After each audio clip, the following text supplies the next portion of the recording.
اعوذ باللہ من الشیطان الرجیم، بسم اللہ الرحمن الرحیم۔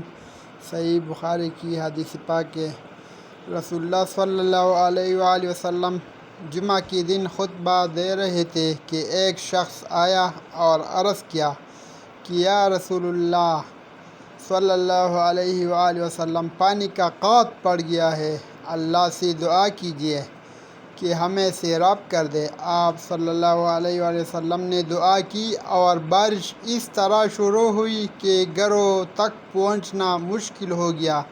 دوسرے جمعہ تک برابر بارش ہوتی رہی۔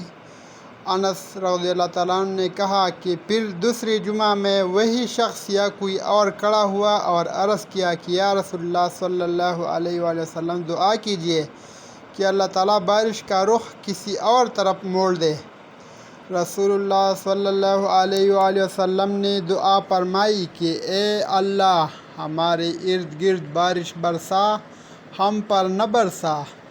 انس رضی اللہ عنہ نے کہا کہ میں نے دیکھا کہ بادل ٹکڑے ٹکڑے ہو کر دائیں بائیں طرف چلے گئے، پھر وہاں بارش شروع ہو گئی اور مدینہ میں اس کا سلسلہ بند ہوا۔ مزید اسلامک ویڈیوز دیکھنے کے لیے چینل کو سبسکرائب کریں۔ جزاک اللہ۔